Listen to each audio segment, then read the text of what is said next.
check your seats for landing.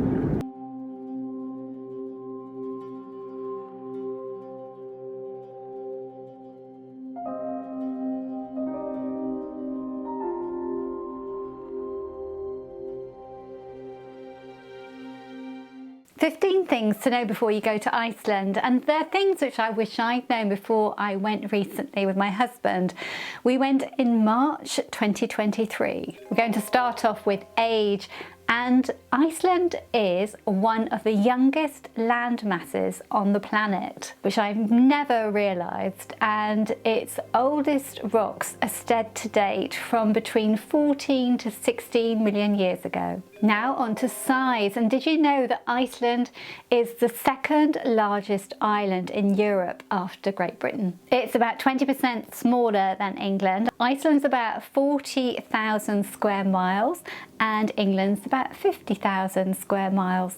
At its widest, Iceland measures about 300 miles from east to west and about 180 miles from north to south. Now onto population, and Iceland is one of the most sparsely populated countries in Europe, and it has just over 370,000 inhabitants. Would you believe that England has 180 times that, with a population of over 67 million people? Over a third of Iceland's population actually live in Reykjavik, which is the capital of Iceland, and Reykjavik itself is the most northerly capital in the world. So the next thing is time zone, and apparently since 1968 Iceland has been in the Greenwich Mean Time zone. So when we went in March, at the beginning of March, we were at the same time as Iceland.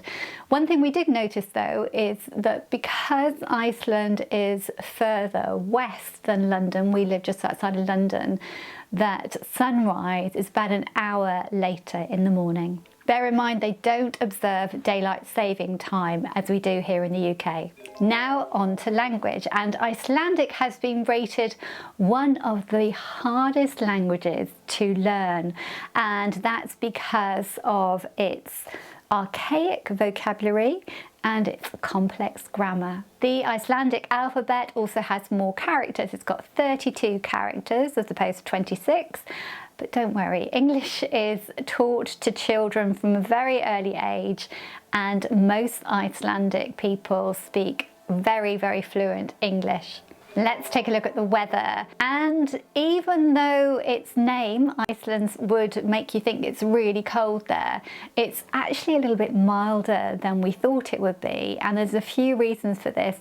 The main one is due to the Gulf Stream, which flows along the west and south of Iceland, which brings warmer seas. However, this warmth also means that the milder Atlantic air gets mixed with the colder Arctic air from the north and causes sudden and frequent weather changes and storminess, and we really noticed that. You'd have every single type of weather when we were there in one day: sunshine, rain, really dark clouds and wind. We didn't have snow when we were there, but it was quite cold, especially at night. So we were there at the beginning of March, and temperatures were not too much colder than in the UK, but when I'm recording this video just a week later, I'm so glad we were there last week, because the temperatures are about -12 to -15, and they definitely weren't that when we were there. So if you are going in March, I highly recommend that you pack lots of thermals. I would wear 2 layers of thermals from Unigo, the Heat Tech thermals. I had a hat, scarf, gloves and sunglasses. The next one is energy resources. Now, I hadn't appreciated this beforehand, but Iceland is a country of incredible geothermal activity. The Icelanders benefit from geothermal energy, which is one of the cheapest and cleanest forms of energy in existence. Over 85% of housing in Iceland is heated by natural geothermal heat from the hot springs. Also, meltwater from the glaciers provides the country with a potential source of hydroelectric power, and apparently Iceland is the second most environmentally friendly country in the world, only behind Finland. The next one is tectonic plates. I had no idea about this before we went, but Iceland is a home to 2 continents, so it's one of the few places in the world where you can see and walk between 2 tectonic plates, and that's what we actually did when we were there. So normally tectonic plates meet on the Earth's surface underneath the sea, but not in Iceland. So the country has got 2 continents. The western side of Iceland belongs to the North American tectonic plate, and the eastern side to the Eurasian plate. The next one is volcanoes. Volcanoes are a fact of life in Iceland. People have learned to live with both their drawbacks and their considerable advantages.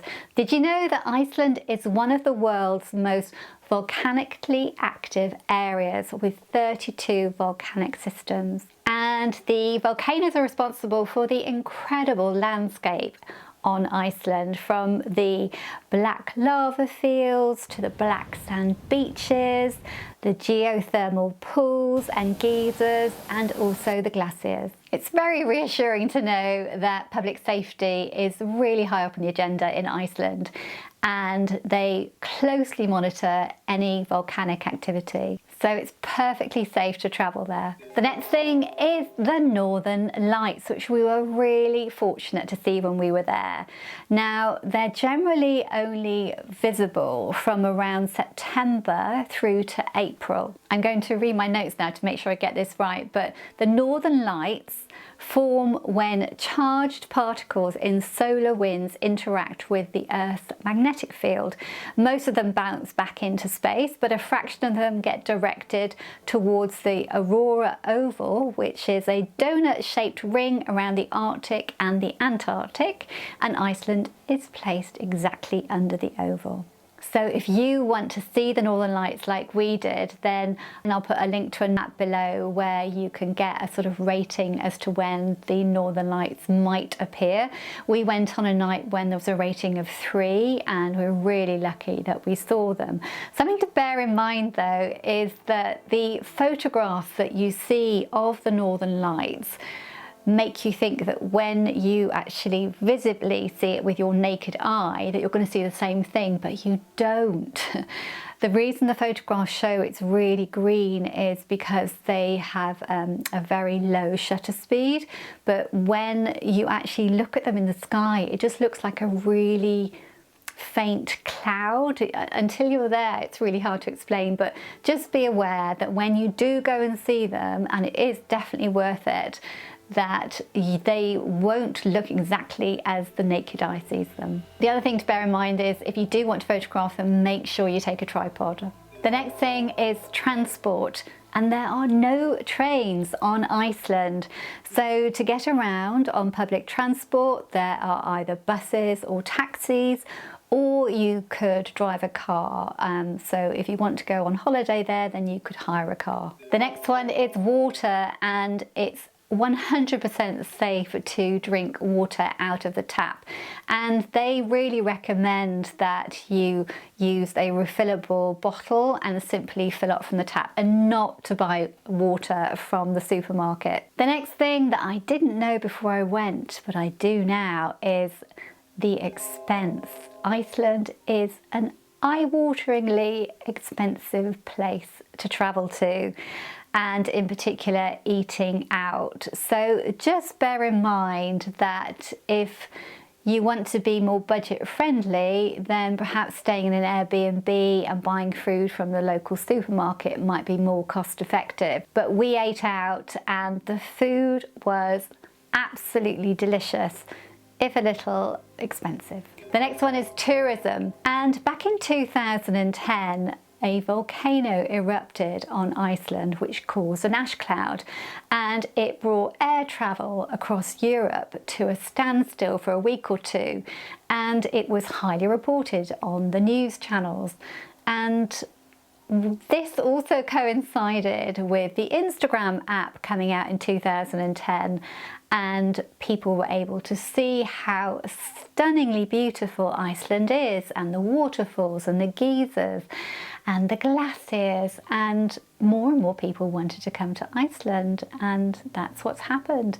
So a large proportion of the country's GDP now is from tourism. The next one is elves, and many people in Iceland believe in elves. And here's a photo of an Icelandic elf house which we saw by the road, and the guide we were with told us a story all about the elves and how you should never upset an elf. Apparently they are everywhere, hiding under rocks, under waterfalls, and even in glaciers and volcanoes. So if you love spending time in nature and are thinking about coming to Iceland, I'll put a link now to a video which features 4 beautiful places to visit when you come here, and you really won't regret coming over. It's such a stunningly beautiful country.